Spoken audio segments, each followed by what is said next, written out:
So your new book is out. Yes. Who would you say it's for? I would say that the book is for really everyone. I wrote it in such a way that simplistic form, a way that everybody can really get something from it. And as I say that, I want people to understand and better hone in and tune in to the fact that we can better understand ourselves. If I know myself better, Jennifer, then that means I get to show up in the world better. But if I don't know me, right?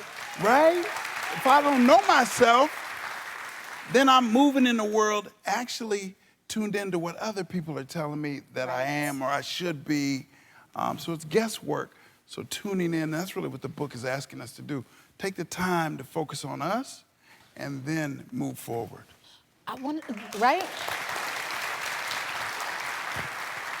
If you could give one thing of like, what's a good way to say, how do I get to know myself? Like, if there was one thing to If there was one thing, I would say tune into the conversations that you have with yourself. So all the time that if we're not speaking out loud, that means we're speaking to ourselves. As I'm talking right now, you're talking to yourself, right? What is the next question? What do I think about this or that? So we're always having conversation with ourselves, but we don't really pay attention to it.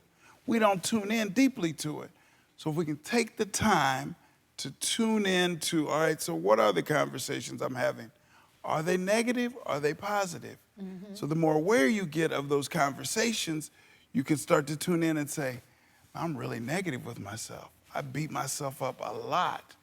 And if I beat myself up internally a lot, it will find its way into my day-to-day existence, in my day-to-day life.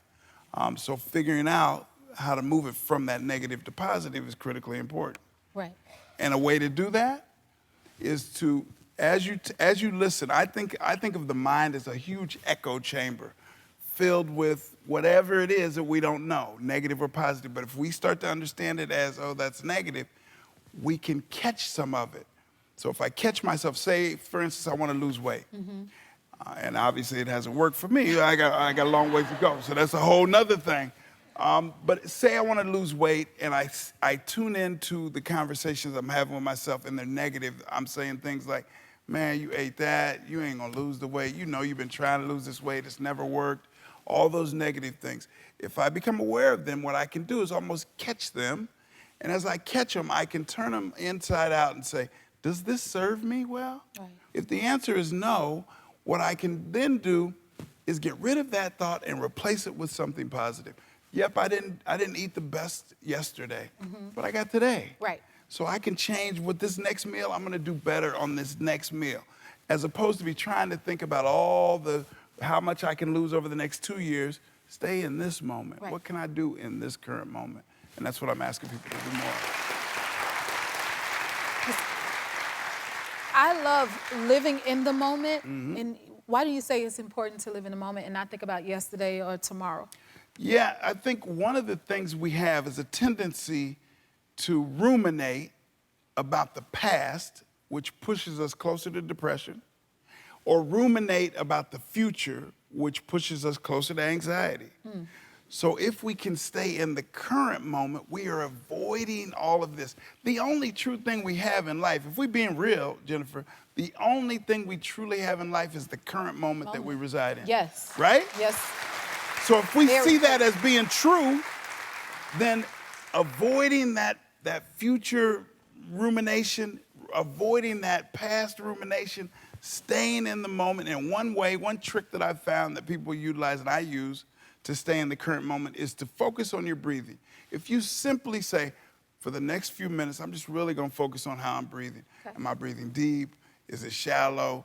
It forces you into this moment. It won't allow you to be thinking about the past or the future. And now all of a sudden I'm in this moment realizing my feet are planted on this stage at this current moment. I'll worry about other things as they come.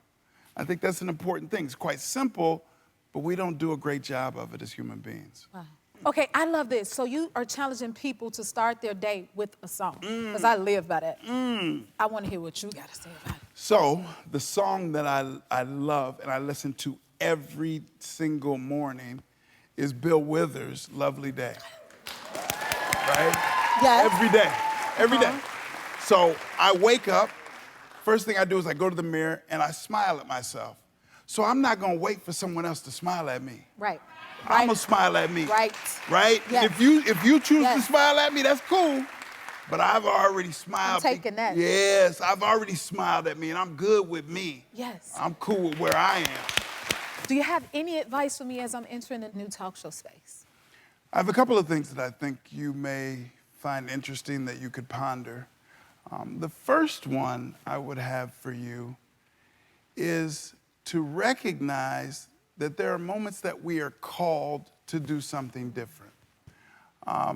Because to be clear, Jennifer Hudson did not have to do this. You didn't have to say, hey, I'm gonna do a talk show. You chose that. So recognizing that in that choice, there will be so many opportunities to learn and grow and stretch yourself. But as we learn and grow and stretch, that's uncomfortable. There's a high level of discomfort that's associated with that. But I'm a deep believer in the fact that discomfort should be an indication that we're growing, right?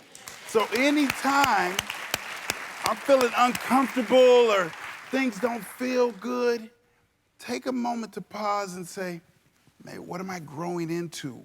What am I about to birth? I think that is an important aspect that we should have, and I think for you, that would be an important thing. The other thing is recognizing that when we're vulnerable, for you to move into this space is vulnerable. Yes. Everyone's gonna say this or that, or she should or she shouldn't. That's a very vulnerable space. But to recognize what accompanies vulnerability is courage, right? The root of that is a courage. Wow. So you had to be courageous. Like, hey, you cornered the market and did some beautiful things in one aspect and one thing, but now to shift into this new world, very, very, very vulnerable, but it would have to, for you to say yes to it, would take a high level of courage. So recognizing that. So when I say that we should learn, lean into what we're learning. Nelson Mandela has a quote that I live by, I love deeply. And he said, in life, we never lose. We either win or we learn, right? Oh my God, yes. Don't forget to subscribe to the Jennifer Hudson Show YouTube channel and turn on that notification bell so you're the first to see our latest videos.